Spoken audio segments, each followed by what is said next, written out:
नमस्कार, मैं हूं हेमंत घई। अब तक करीब 160 कंपनियों के नतीजे आ चुके हैं, जिसमें एक रोचक चीज देखने को मिल रही है। बिक्री देखिए, औसतन 9.5% गिरने के बावजूद कंपनी के मुनाफे में 4.5% का शानदार उछाल देखने को मिल रहा है। किस बात की ओर इशारा कर रहे हैं ये शुरुआती नतीजे? आपके लिए इसमें क्या है संकेत, जानने के लिए लेकर आए हैं अपनी खास पेशकश।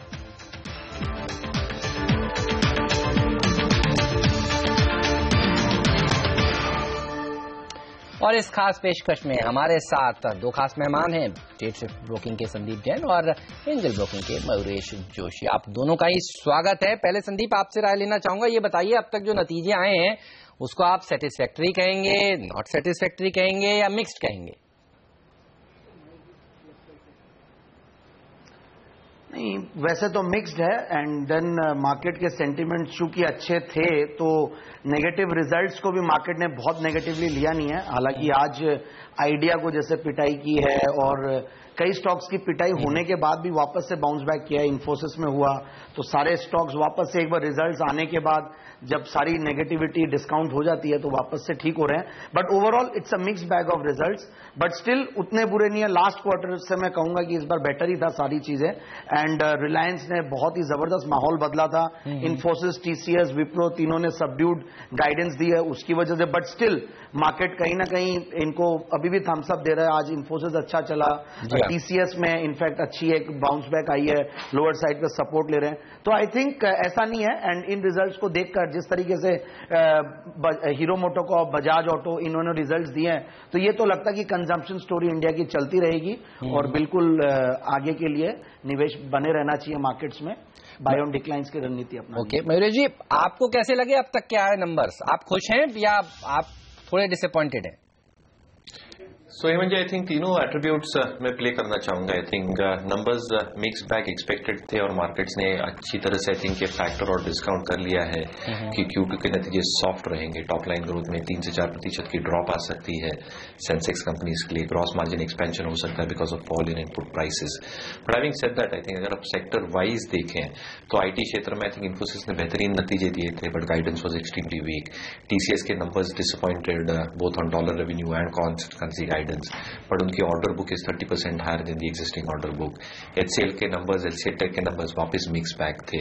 मुझे लगता है जो इम्पैक्ट था with one of their clients, and again I think जो आईएमएस सर्विसेज को उनका हिट लिया था एबिट मार्जिन पे, that played out on the stock, but again the stocks recovered. Similarly अगर हम सीमेंट क्षेत्र की बात करें तो I think UltraTech in my opinion posted a reasonable set of numbers, और जैसे मैनेजमेंट कमेंट्री थी of volume recovery plus pricing recovery coming through over the next few quarters, I think यही संकेत देता है कि जो केपेक्स साइकिल है slowly and steadily started turning for the better.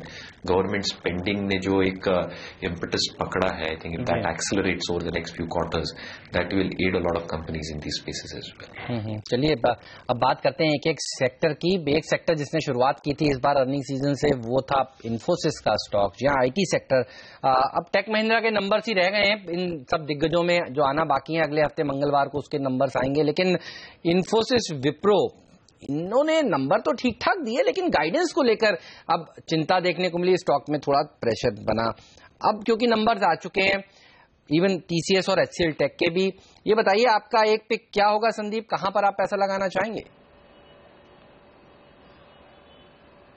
मुझे ऐसा लगता है कि टीसीएस पे दाव लगाना चाहिए और इन्फोसिस अच्छा रनअप दे चुका है। टीसीएस कहीं ना कहीं रिस्क रिवॉर्ड रेशियो के हिसाब से बेहतर लगता है और जो वैल्यूएशन गैप था टीसीएस और इन्फोसिस का वो काफी क्लोज हो गया है। तो मुझे ऐसा लगता है कि अब टीसीएस में अपॉर्चुनिटी ज्यादा है, तो बिल्कुल टीसीएस के साथ जाना चाहिए। अमरेश, आपको इस सेक्टर में अब कौन सा शेयर पसंद है? हमने देखा मिड साइज कंपनियों में केपीआईटी के नंबर्स काफी अच्छा है, इवन जेंसार ने आउट परफॉर्म किया। इन स्टॉक्स में एक अच्छी शानदार रैली भी देखने को मिली।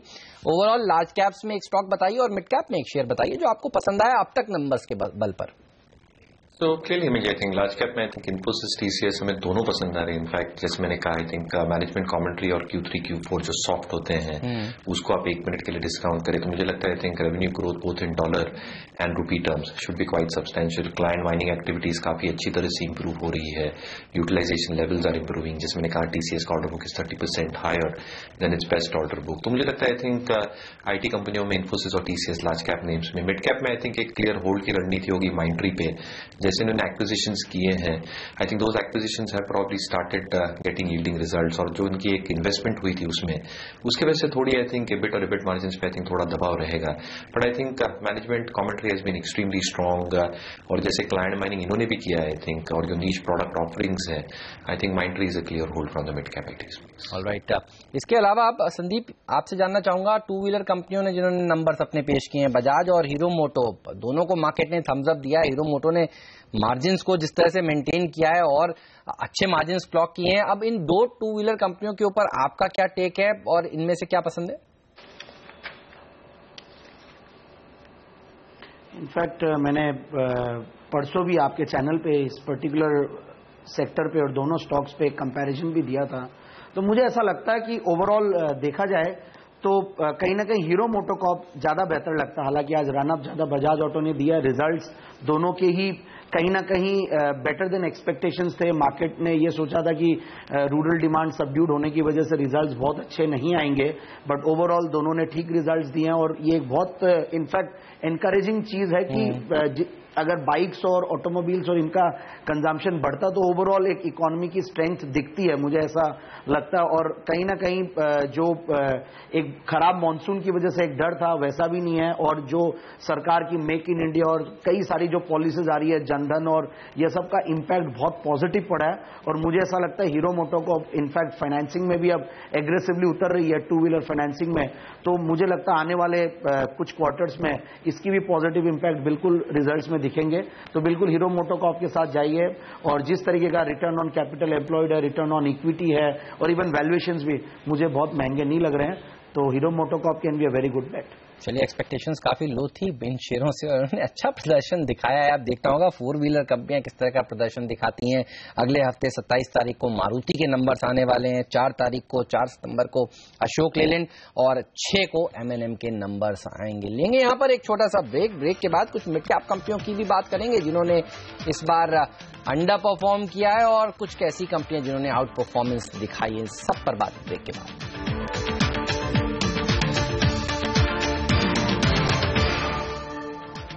ये हम बात कर रहे हैं अब तक के आए तिमाही नतीजों के जो कंपनियों ने पेश किए हैं, कौन पास हुआ है, कौन फेल हुआ है, अब किस तरह की आपकी रणनीति होनी चाहिए, सब पर हम बात कर रहे हैं। ब्रेक से पहले हमने बात की आईटी सेक्टर की, और अब बात एक ऐसे सेक्टर की जिसने काफी अच्छा प्रदर्शन दिखाया और कंसिस्टेंसी इस सेक्टर में बरकरार है। जी हाँ, हाउसिंग फाइनेंस कंपनियां, इनके नतीजे देखिए, हर तिमाही में अच्छे नंबर्स ये पेश करने के लिए जानी जाती हैं। और इस तिमाही में तो दरअसल आप देखिए नतीजों से पहले ही एक अच्छा रनअप देखने को मिल चुका था। यहाँ पर मयूरेश, जब से गवर्नर साहब ने 50 बेसिस पॉइंट का एक सरप्राइज रेट कट दिया, एक अच्छी रैली इन स्टॉक्स में देखने को मिली।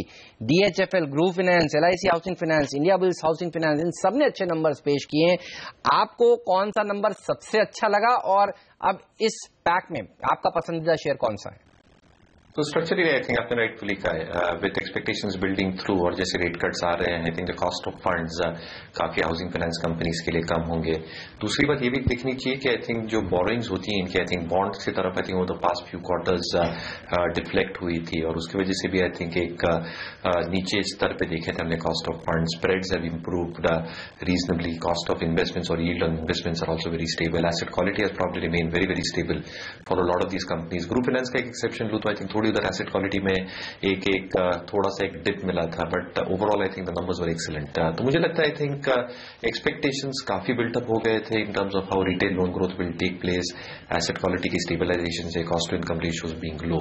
तो मुझे लगता है out of all the lot I think LIC housing is something that we still continue to prefer. जो स्प्रेड्स थे आई थिंक वो इंप्रूवमेंट दिखी थी, cost of funds has come down even further close to that 9.1-9.2% mark, और हमें लगता है I think with asset quality stabilising, with gross net asset ratio at 0.6, net asset ratio at around 0.33, developer portion of the loan less than 3%, एक substantial growth दिखने मिलेगा retail component in excess of 20% over the next few quarters.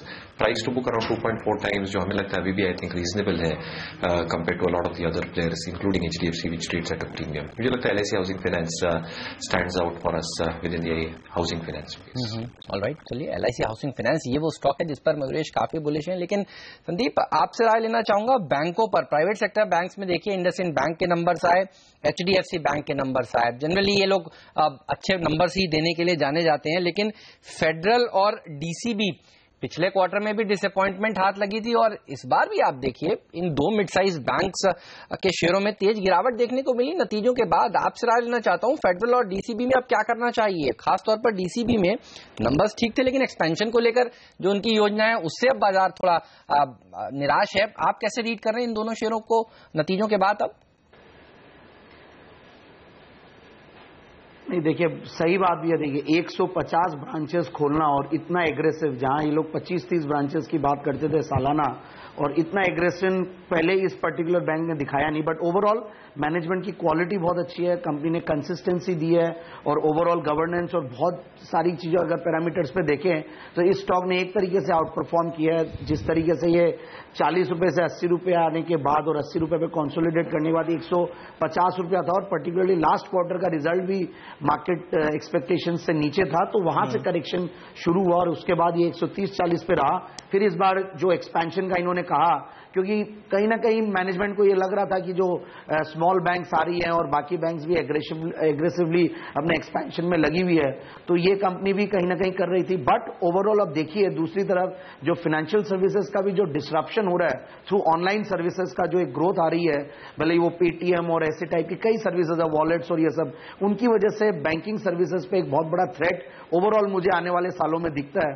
और जब ऐसा 150 branches का जब इन्होंने एक एक्सपेंशन का कहा, फिर बाद में शायद मैनेजमेंट ने कहीं ना कहीं ये भी क्लियर किया कि हम लोग हो सकता है कि इसको कर्टेल भी कर सकते हैं। अगर कर्टेल करेंगे तो मुझे लगता है कि यहां पे सपोर्ट मिल जाएगा। जो 85-90 के लेवल्स है काफी अट्रैक्टिव लेवल्स है, and I think one should enter into the stock. And announcement से कोई बहुत ज्यादा चीजों में नेगेटिविटी नहीं आती है, थिंग्स कैन वापस से रोल बैक भी किया जा सकता है कोई भी कमेंट को, तो I feel it can be a good investment bat. Alright, चलिए एट दीज लेवल्स ये राय इन दोनों ही शेयरों पर। लेकिन वक्त है एक छोटे से ब्रेक लेने का। ब्रेक के बाद बात करेंगे आइडिया की। जी हाँ, टेलीकॉम कंपनियों की बात करेंगे। आइडिया ने नंबर्स काफी खराब पेश किए, शेयर में तेज सेलिंग प्रेशर देखने को मिला, ब्रोकरेज हाउस इसके ऊपर नेगेटिव हो गए और अब सबकी नजर है भारतीय एयरटेल पर जिसके नंबर सोमवार को आने वाले हैं। सब पर बात होगी ब्रेक के बाद।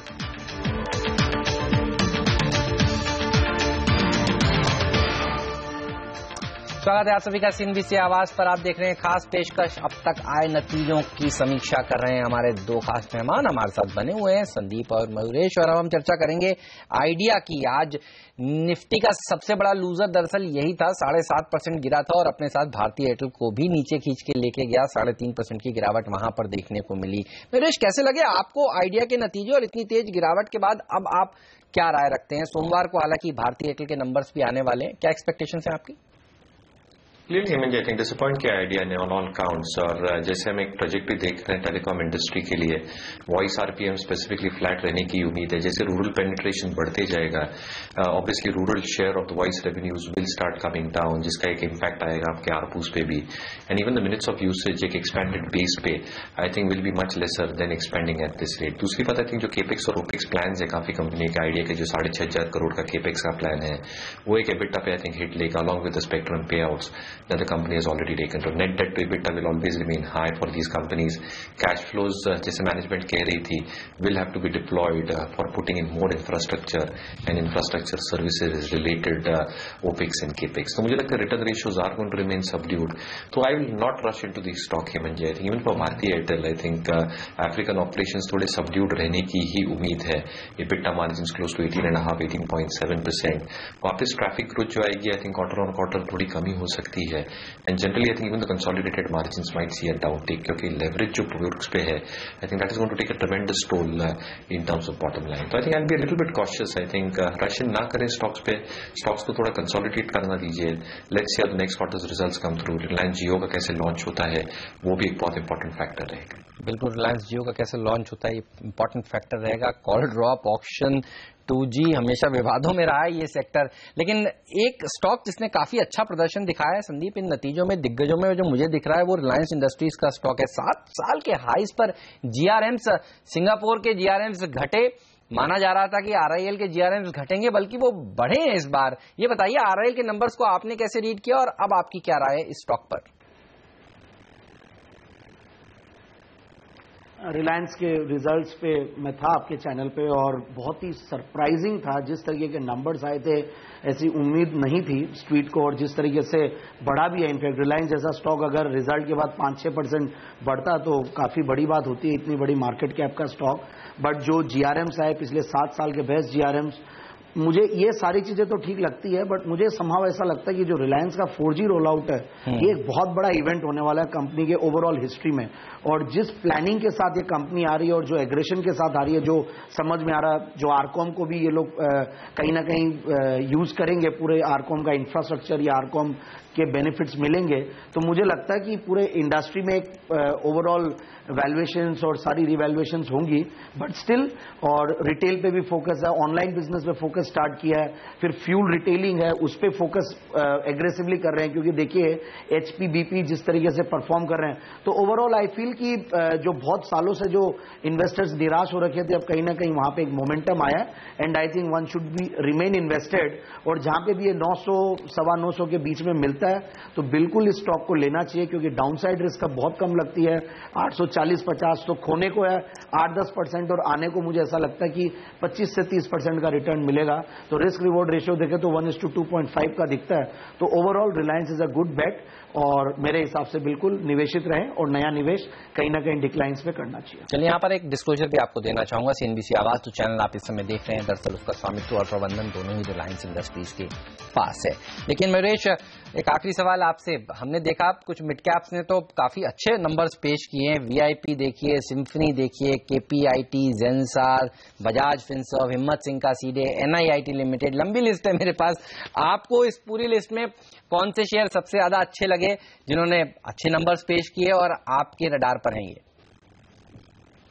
So clearly I think NIIT के जो रिजल्ट्स थे आई थिंक एनकरेजिंग थे, और जैसे इनके 3 बिजनेस सेक्शंस है, corporate learning, school learning solutions और ये जो टैलेंट एक्सेस करते हैं, I think those are growing at a good pace. तो मुझे लगता है आई थिंक NIIT के नंबर्स काफी अच्छे थे। सिम्फनी के जो आज numbers I think EBITDA margins expanded to around 29.1% if I am not mistaken, और हमें लगता है I think margins in excess of 27% over the next 2 years at least will be maintain. 2 चीजों की वजह से, एक तो प्राइसिंग पावर जो कंपनी के पास है, 50% मार्केट शेयर है कूलर सेगमेंट में, कैश रिच कंपनी है, इनपुट कॉस्ट की फॉल की वजह से I think you are seeing significant traction happening there, और जो वॉल्यूम ग्रोथ की हम उम्मीद कर रहे हैं 20 से 22% in the next 2 years, I think that is going to create operating leverage benefits. मुझे लगता है I think Symphony will also stand out. अगर मैनेजमेंट जैसे कह रही है, if they are able to deliver 20 to 25% on top line in terms of growth, volume में 22 से 25% की growth in the next few quarters, I think definitely the stock is poised to give a move of 20-25% even from the current levels. Alright, चलिए, तो ये बात अब तक के आए नतीजों की हमने चर्चा करी है हमारे दोनों ही एक्सपर्ट से। वक्त है आप दोनों से विदा लेने का। आप शुक्रिया संदीप और मयूरेश आपका समय निकालने के लिए और आज इस चर्चा में शामिल होने के लिए। मुझे दीजिए इजाजत, आप बने रहिए CNBC आवाज के साथ। नमस्कार।